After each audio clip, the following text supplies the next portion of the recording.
everybody stretch to the side. Ooh! Oh, yeah. Stretch to the other side. Woohoo! Yee. Awesome. Oh, we're Welcome rolling. to Just Three Whoops. Workplace Gurus. We're stretching.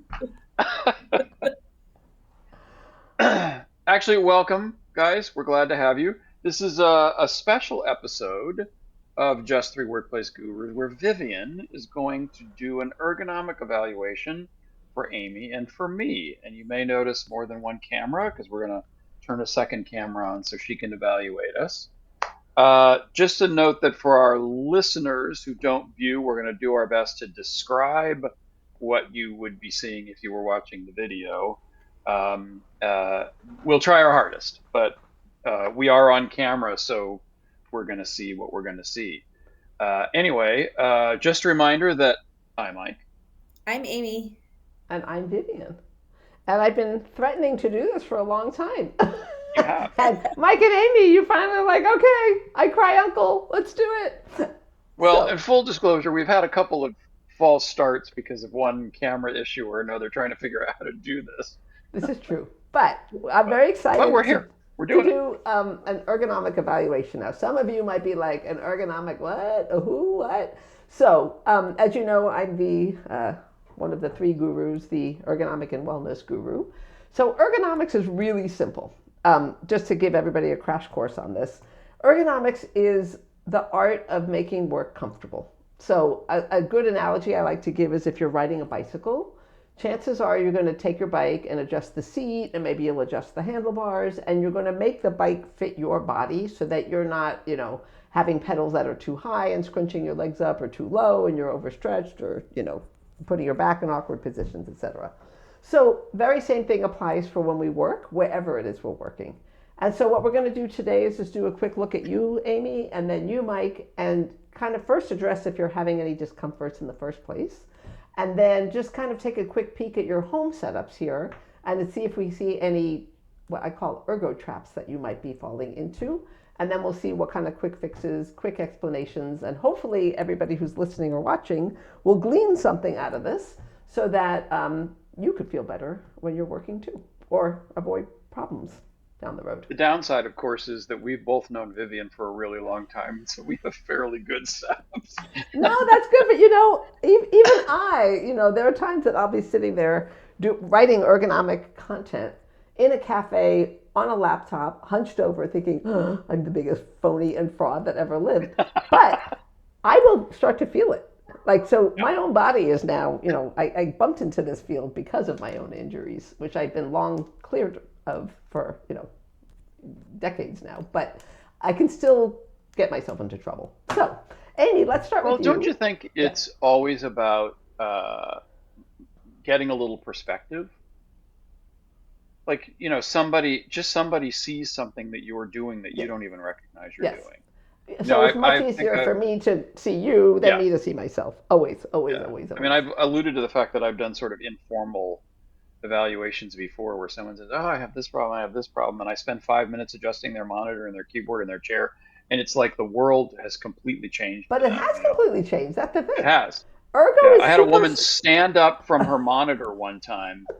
We sat facing each other, I love it. and she said, "Oh my God, I feel so much better." Like it was the funniest. Like Oh, 2 hours. It was 2 hours. often it's an instant Yeah. experience, right? Yeah. Because anyway, all right, we'll get into that. So, Amy, let's start with you. Yes, baby. You do the hybrid thing, so you work in the office, you work at home, and then are you also sometimes you travel too, right? Yes. Yeah. Where do you work more, at home or in the office, or is it pretty equal? I'd say home and office are about 50-50. Well, Okay. yeah, 50-50. I mean, also, I travel just in my car a lot as well. But Okay. All right. And before we turn your camera on to see your workstation, is there any particular issue that you're wrestling with? well, I always have tightness in my shoulder, like tensing up. I'd love to have a massage every week. I'm waiting for that to happen. What are But you I We'll would waiting give you a for? say virtual massage. Come on, Viv, we're doing exactly give me a virtual massage. I'd like some of your stretches, Vivian, actually, because that's something that would be really helpful is doing the right kind of stretching throughout the day. Um, but yeah, so I hold a lot of my tension in my shoulders. And so as the day goes or whatever stress comes upon my way, I find that it tenses up a lot more. That's your spot. Okay. Is it worse in the office or at home, or is it just constantly with you? I'd say it's worse at home, and I think it's because when I'm in the office, I'm always getting up and moving around. And at home, I can find myself sitting here for 5 hours straight. Got it. Okay. All right. Do you have an assigned desk at the office, Amy? No, we can sit anywhere. But they're all height adjustable, monitor arms, very nice chairs. And do you have a mouse, a keyboard, and a monitor? Sorry, I'm evaluating you. You're welcome. No, my assistant, Mike, yes. Go for it. So at work, I do have a keyboard and a very good ergonomic mouse. Okay.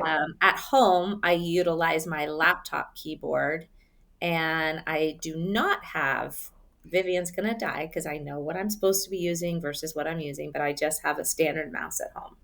Okay, that might not be an issue, by the way. But at home, my secondary monitor is smaller than the one at work. So at the one at work, the reason why I don't have to really use my laptop is because I've got a huge monitor there that I can have multiple things up at the same time. Nice. Okay, so let's turn your camera on, and we're going to see two Amy's in a minute. We're going to see you. Hi, everyone. Perfect. Perfect. All right. So Amy is saying that the her neck and the sort of tops of her shoulder muscles, what we call the trapezius muscles, are tense. And would you say they're achy?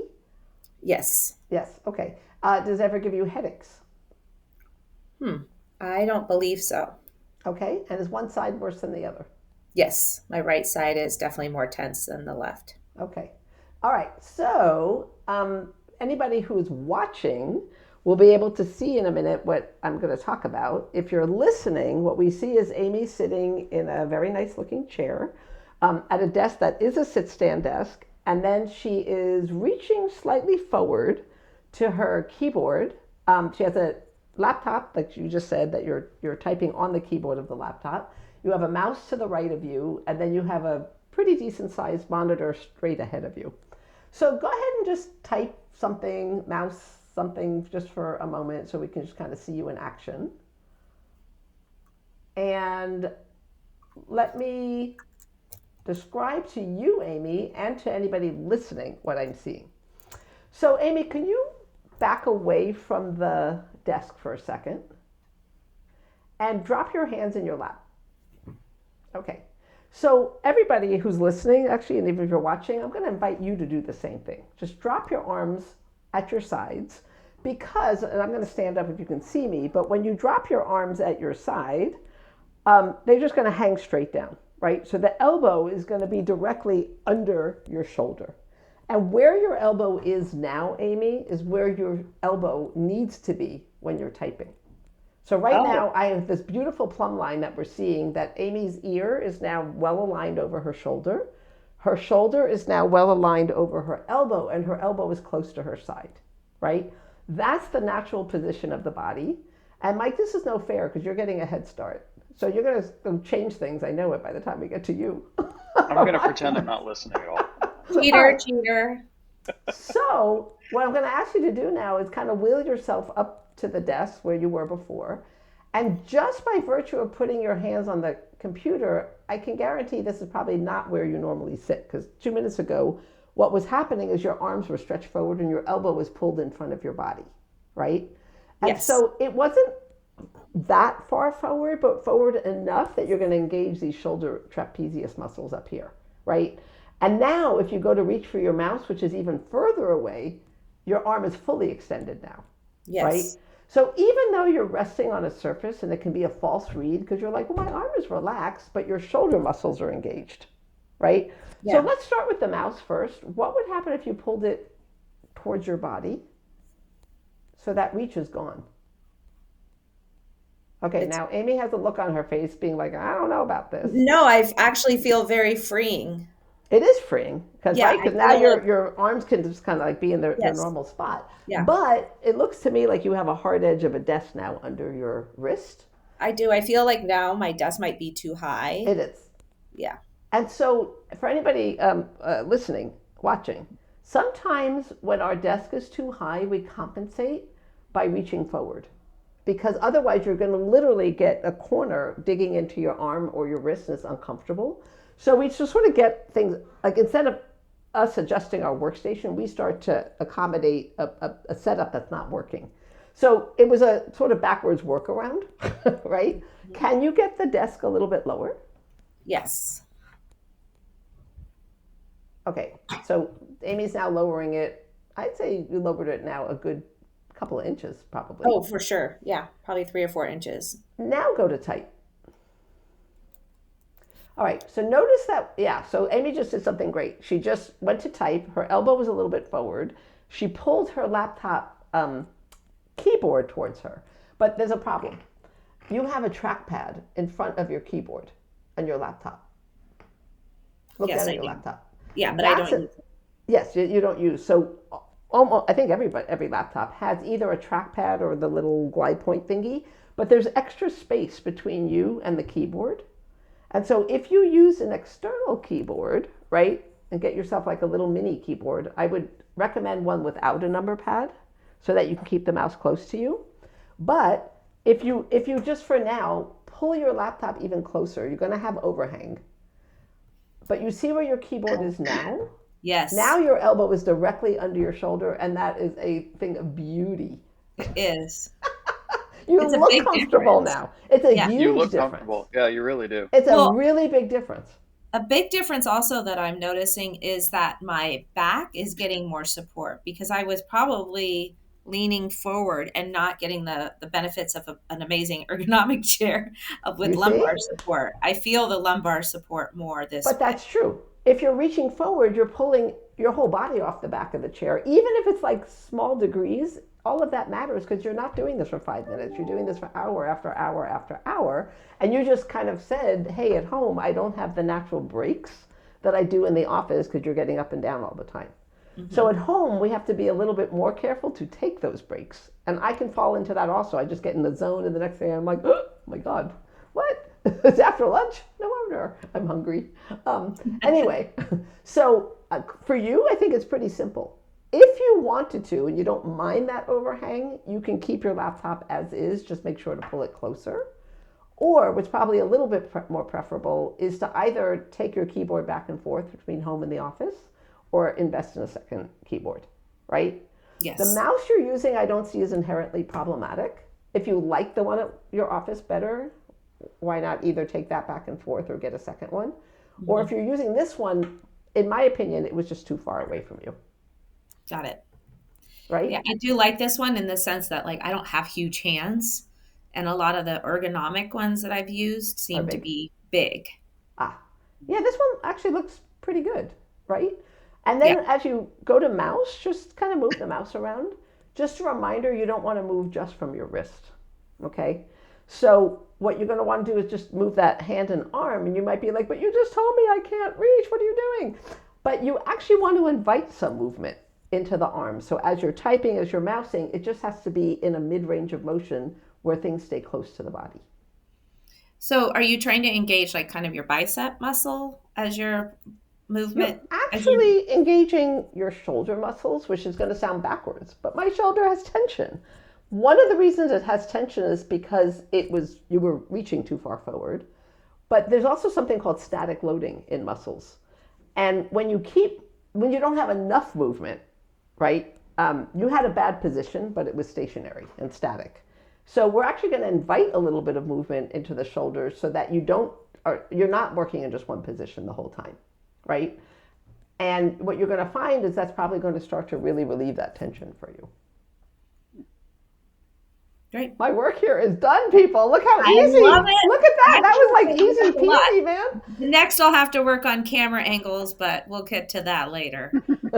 Oh, Amy's just referring that it took us about 20 minutes to get this set up. I don't know how to do that, but that'll anyhow, be another day, another challenge. But this is a great example how ergonomics doesn't have to be a big ordeal.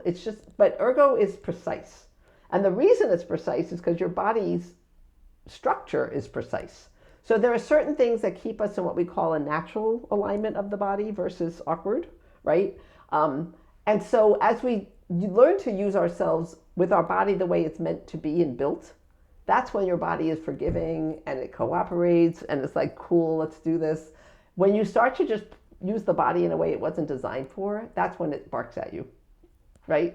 Yeah. So let's check back in with you in a couple of weeks and just see overall how the shoulder tension has been. But it sounds like you're already feeling something different. I do. I feel a lot less pressure. Now, what about arms? I mean, I have fully adjustable arms. They can go in, they can go out. I have them right now lower than the position we just talked about, so I'm not using them at all. Do you recommend arms or do you not recommend arms? So that's a great question. In the act of working and working at a computer specifically, and if you're doing other kind of work, whether it's writing or, I don't know, you do something away from the computer, in general, you don't want to inhibit the movements that you do have to make by resting on something, right? So when you're typing, when you're mousing, think of a piano player. I'm a piano player, so I'll say we don't rest our arms on anything, right? So the armrests in the act of typing and mousing, I don't advocate for, right? There are extenuating circumstances with certain neck and shoulder injuries. Those are the outliers where it's actually a good idea to do that. But in general, I'd say no. But if you're then on a meeting and you're doing something passive, right? You're just talking to people, you're not typing, you're not mousing, and you want to kick back and you want to raise your arms up a little bit and rest on them, that's perfectly fine. Got it. Right? So they're good to rest on, they're not good to work on. If that made any sense. Yes. Oh, I'm so excited, Amy. Thank you so much. I love it. Very good. I look forward to a stress-free shoulder time. I don't know. Well, that, and then being really good about breaks and literally doing some neck stretches, arm stretches, a whole body stretch, just like move, get out of your chair. And it can be for 5 minutes and come back. And it's sort of a mental and physical refresh. So, okay. Yeah, good job. Good job. All right, Mike, you're up next. Okay, I'm up. All right, tell us what you wrestle with. That was fun. I won't be able to talk. Okay. Mike doesn't. For those listeners, Mike doesn't like the angle. It's a very uncomfortable angle for us. It's the side profile. He was just sucking in his gut. Said I'm not going to be able to talk. Okay. You look marvelous. You're great. I look better from the front than from the side. You look great. We all don't. Notice how I'm not offering up my profile here. I'm just straight on to the camera. Okay. So what is going on for you? What do you wrestle with? It's mostly shoulder and occasionally elbow. And we've talked about that before, you and I. We have. And sometimes I wonder if that's more about the phone, but I don't know. Okay. So anyway, we'll talk about that. And now I'm really, really conscious of it because we've been talking about ergonomics and pain for 20 minutes. All right. It's funny. Ergo gets such a bad rap because, like, who's excited about ergonomics? You hear about, like, yoga and wellness and stretching. And I think it's got the wrong word because I think ergonomics is one of the most empowering things that we could possibly do for ourselves. And it's not hard. Like I said, it's just specific, right? So who wants to walk around with pain? Like, that's just a drag. So I've told you the story before, but years and years and years ago when I first started working in tech, we had an ergonomist on site full time. And she would always walk by my desk and say, "What the hell are you doing? You got to fix all these problems, Because this was back in the days of phones, and I would sit on the phone and I'd cross my leg, And she would say, "You have all these pain points," and I said, "But I don't have pain." And she said, "Yeah, but you're whatever I was, 37 or 38. Someday you're going to have pain." I will. And she did make me get a headset and made me think differently about how I sat when I was on a call, which I've practiced ever since, and it really did change how I work. Yeah. And that was sort of my intro to ergonomics and why I became pretty excited about it. Sorry, I'm a little fuzzy. I don't know why. Oh, you'll be fine. Anyway, okay. Question. You also go back and forth between home and the office, but I think you work more at home than you do in the office. Is that fair to say? I'd say it's a little bit more in the office, although I'm not at my desk a lot. When I'm home, like Amy was saying, well, all the three of us, I think we're all at our desk a lot. Yeah, yeah. And that's just, I'll say it again. For anybody working fully remote or the days that you are at home, if you're doing the hybrid thing, really be mindful of setting a timer or whatever it takes just to get that break going. Um, at a Stand a good, little, sit a little, get up and walk. thank Yeah. you. Exactly what I was going to say. Change it up, I right? I try to walk when I'm on a call. Like if That's I'm just on good. the phone, No, that's I get great. up and walk around the room and Yeah. So there's a little expression. You're the best position is your next position, right? So the oh, idea I is just like that. you don't want to keep it static because we're not designed to sit here for 8, 9, 10 hours a day. I've been sitting in this same chair, we won't name it, um, for close to 25 years. Not this specific Wow, chair, but and I love this chair. it's a great But I chair remember when I first got it, I would say, but I'm always fiddling with the arm because the arms on my chair go up and because they're down. so easy to They're move. easily adjustable. And the person I was talking to at the time might have been the designer of the chair. I can't Ah, remember for wow. sure. And he said to me, but you're moving. Ah, he's right. And that really stuck. Like I never forgot that. He's right. Okay, And I do so sometimes do that. I pick up the arm and all right, anyway. so right hand, right shoulder, sometimes elbow. Yeah. Let's just see you if you can just like type something, mouse something, and kind of see what's going on there.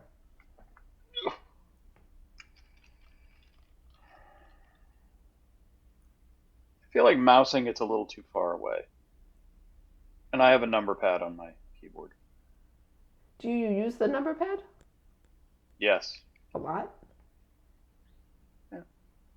Okay. But if I move the mouse, what you said about getting a like that feels better if I got a keyboard that didn't have a number pad on Yeah, so there's a couple things. So the keyboard, like where your monitor is, where your keyboard is, not bad. Um, you have a sit stand desk, yes? it. Yes. And Could a footstool. I have a footstool. Good. Okay. I think I'm seeing a little bit the same thing that Amy had, where that elbow of yours is in front of your shoulder, right? Yep. So if we have it, so just so you pull the elbows a little bit more under your shoulder, which either would mean you getting a little bit closer, pulling the keyboard is it looks like it's at the edge, right? It is And more or I, less. Yeah. I like the idea of the mouse being as close to you, so that the mouse is as close to your body and as in front. I can't speak. That it's directly in front of your shoulder, not that your shoulder has to reach to the side. So you just said something really important. You said if I move everything to the left and I get that mouse where the number pad was, it feels more directly in front of the shoulder. And does that feel better? Yes. Yeah. Okay. So we have a couple But of then, options. But and now I'm an if you old style typist, so right? So if you have a full size keyboard and you shift everything to the left, you're going to be typing skewed to the left and then new problems are going to happen. So I think for you we have a couple of options. One is consider either a mini keyboard without a 10 key and get a separate 10 key that's detached from the keyboard. And what you mm, can then do is maneuver things. If like you have a heavy stretch of something that you're using the 10 key, you just pull it out, mm, move the keyboard over, do your 10 key stuff, get rid of the 10 key, put the keyboard back, and then you're kind of yeah. good to go. There Okay. are keyboards with the 10 key to the left, which you might have a heart attack of me saying. That might not be as realistic. And I can't do it. for other people, and you also may say, no, I've been doing this too long, but it takes about a week or two to get used to typing on the number row and get away from the 10 key altogether. Oh, okay. That's Yeah. an option. I'm just putting options out Yeah. there. But I really think your mouse is your culprit because it's too far to the right and it was a little bit too far forward. So it's Yeah. making the right shoulder do is externally rotate. And if you do that for hours and hours a day, and it's also reaching forward, no good. I will add, and I'll show it here. I got a new one, because A the old vertical one one. wasn't working, but I've been working with a vertical mouse for probably 7 or 8 years. I love it. And I I have love a it. vertical It mouse just too, feels and better. I love it. Yeah. So, Mike, is that like that was a weird shape? So, do your fingers go into that little pocket there? It's held like It's this, like cupped. and Oh, that's the flat surface. So uh-huh. your hand is like this Your hand is sort of in a natural cupped. Okay. It looks instead like of it like fits the this. hand really nicely, and you Yeah. kind of can't. Yeah. If Well, and you're you know what I did? I ended up buying two. So this was a set of two, oh one for the office and one for home. nice, So I have a blue one at home and a red one at the office. The red you're never from the without your Ergo mouse. I think that's controller. great. But I found it was getting harder as I got older to mouse this way, and I find my fingers are more tense. If you have a traditional mouse, that's the hand is Yes. flat. And so this is much more relaxed. And Like by my the way, hand is in a natural. by the way, for our audience, mice are what probably the most subjective things out there next to a Yeah. chair, right? There really is no one size fits all. And I might love a vertical mouse, and you might be like, ugh, no way. I like the traditional mouse. And other people say, I don't need a mouse, I use only key commands. Other people use a pen tablet. There's head mice, there's foot mice, there's more mice on the market than you can possibly fathom. But so my suggestion is just try things until you find one that's comfortable for you, and you'll know it because your body goes, oh, nice. Very much. Yeah, yeah, It's yeah, not yeah. unlike keyboards because I have colleagues who have split keyboards. Mm-hmm. I can't figure out how to use that, Yeah. and they love it. I'm on a little old Mac Mini keyboard, but I have like people at our company at PBE who swear I can't do anything but a split keyboard. And again, there's no right or wrong. It's just what works for you. Before we kind of say, hey, everything is cool, your keyboard, can we get your keyboard a little bit closer to the front edge of your desk? Yep. And now just type and see if that does something also positive for the shoulder. I also moved forward a little, which I hadn't Yeah. done. I So like to be like Amy, I like to be pretty far from my monitor. yeah, and that's And I fine. have a good sized monitor. Yeah. So plus we're all progressive lens people, so it's easier for me to view stuff. And I look at a lot of floor plans and drawings and So it's very visual. photographs. So you just Yeah. touched on something really important for any of my glasses wearers out there. If you have traditional glasses, keep up to date with your eyewear prescriptions because your eyes do change over time. So get regular checkups. Number two, if you are a bifocal wearer, progressive lens wearer, you're going to tend to look out of the bottom of your glasses more. So your monitor needs to be a little bit further away and possibly a little bit lower, right? Just so you're not tilting the chin up to see out of the bottom part of your glasses. To me, as I'm looking at this, I know my monitor is very low. Does it feel too low for you? No, I love it Right, this it way. looks low if you're But seeing I'm Mike. like my eyes are right at the top of the screen, But which for I your know is glasses, low that's for most perfect. people. It's Right. perfect. Amy, you tend to wear readers, right? Correct. Right. So for you, you're probably going to have your monitor more at a traditional height, Yeah. right? Which is, and what I always say is, what's that height? Rather than giving specifics, it's where your eyes look straight ahead and your head is not bending up or down, and that you can Yeah. see comfortably, right? And if you Beautiful. can't, start to adjust. And you can also play with the tilt of your monitor, by the way. Sometimes the more tilted, the easier it is to see things. But I, about a year ago, changed to computer glasses. And after 25 Oh, years that's of right. recommending them to people, I finally was getting my glasses, of my eyes checked, and I was like, hey, let me try these. And they have been a game changer. So just saying, I'm a big believer. So the eyewear is really important. And in general, this is going to sound a little crazy, but the bigger the glasses, the better. Because if you wear small, tiny frames, you're going to wind up moving your head more to see things because the frames literally get in the way. So When Well, I hopefully first great moved to glasses are in style right they now. are in style, so that's good. And we're all wearing one. when I first started wearing progressive lenses or bifocals, the style was the kind of narrow, uh, s- you know, thin Right. eyeglass, and I just I couldn't see anything. You It can't. just And you limited work my really hard. eyesight. It's Yeah. true. Well, I still, there's that joke about people who wear bifocals and progressives. If you walk into a gift shop, you can tell all the people who have them because this is what they do when they're looking at the shelves. They're really, really looking like extreme They're neck working position. really hard at it. Let me turn That's my really funny. camera off now. I don't want to look at that anymore. Is she done with you, Mike? I think there was some more work There was to one be thing I was done. going to say, but we could do this with you looking straight forward. With a sideways mouse, I just want everybody to be aware of something, that just like Amy, when I told you to, hey, move your hand and your arm and your mouse together and don't just pivot from the wrist, Mike, I want to make sure that next time you're mousing, just see that check if you're moving your mouse side to side just using the wrist, or if you're integrating your arm to move the mouse as well. I do tend to move it around a lot. Okay. And I replace it as I'm mousing. Like I lift it up and. Okay, that's good. That's good. Because I was going to say, sometimes elbow pain can come from back bends of the wrist, right? No, I don't do that. Okay, that's good. I was just checking. So let's start I am here. trying to be as neutral as possible. Yeah, but let's try this with either I think my recommendation is going to be a keyboard with an independent number pad. And you can keep the number pad on the left until you need to use it, right? And just get that mouse more directly in front of the shoulder. Keep the elbow as close to under your shoulders as possible. And so that might mean you scooting a little bit closer and pulling the keyboard up to the front edge. And let's check back in with you in a couple weeks and see what that did. Yeah. I've been thinking about a new keyboard anyway, so thank you. Timing is good. All right. Although the one I want looks like an old typewriter, which I don't think is going to work.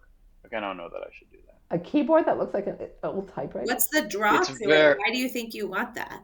Is it it's just really I don't understand. Because it's cool looking. It has a wood, fake wood base. Oh. And then it has keys like a keyboard, like a typewriter. And it even has the, what do you call that? The bar.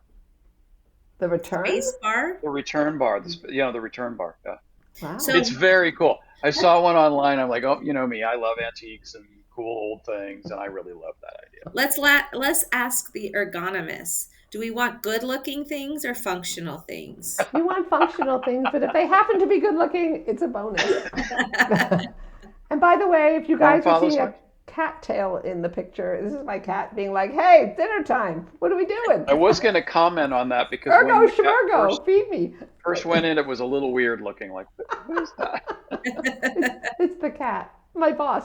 I remember him. So, Viv, do you want to leave us with some parting ergonomic words? Yes. A couple things we didn't talk about, but I'll make it really, really quick. Basic checklist. If you're sitting, feet on your floor or on a foot support. You don't want your feet dangling. You don't want them on the casters. You don't want them crossed, and you don't want to be sitting on them. If you find yourself fidgeting a lot with your legs, it's probably you need to adjust the height of your chair, because your feet are looking for comfort, and what they really want to be is stable on something. That gives you a foundation to then sit, and your chair height should be such that your knees are level with your hips or slightly lower than your hips, right? We don't want bucket seat in cars where your knees are above your hips. You'll get back pain. A good chair is a great idea where there is some kind of support behind your back. Both Amy and Mike happen to have great chairs that they were sitting in. But you can also make a dining room chair work. Just put a nice little pillow or backrest behind your back. And if you're like me and you like to perch on the edge of your seat, just make sure that your hips are not rolling backwards and you're not slumping, right? And I tend to alternate between the front of my chair and the back of my chair. So I tend to mix it up a little bit. Armrest question came up. Armrests are great, but they shouldn't bump into your desk so they don't let you get close enough. Sometimes that happens. And while you're typing and mousing, you don't want to be resting on your armrests. And the kitty is definitely coming into the camera now. Anyway, you want your keyboard and your mouse to be as close to you as possible. I'll just reiterate, you want your ear over your shoulder, which means you're not craning forward, looking side to side. You want that elbow right under your shoulder, close to your sides. If you're reaching for things, that's probably the number one thing that we see more than anything. And people are like, I need a new chair, I need to do this. We're like, no, just reposition. And suddenly your body goes, oh, cool, thanks. And then last but not least, you want your shoulders to be open and relaxed. and then the head looking forward, that you're not having to tilt your chin up, down, or look off to the side. So that line of vision should be straight in front of you. And that's kind of like your basic of basics, that wherever you're working, you want to try to create that. Okay. What didn't come up here, or what did actually, if you noticed, Amy you had your laptop. You did not use an external keyboard, which is okay. You were using the keyboard itself, but in your case, it's pushing you too far. Right. So I really advocate, if you're a laptop user, getting external keyboard, external mouse, and then either the laptop itself up on a riser so the screen is at the level of your face, or plugging into an external monitor. And then, of course, if you have a standing desk, alternate. Sit, stand. Do you have a timing on that? Like, I know they were saying every hour for... I'd say every hour or so. And sometimes it can also be task oriented. Like, there are some things that I can't do standing, that I have to sit. And there's other things that I love to stand. Like, I love spreadsheet work standing. I don't understand. But so sometimes I break it up that way. But, certainly I'd say hour every 60, 90 minutes or so. Shake it up. And I think you do have to adjust your monitor, your keyboard, and your mouse when you stand versus when you sit. It's a little bit different. Sorry, excellent point. When you sit, we're a little bit more compressed.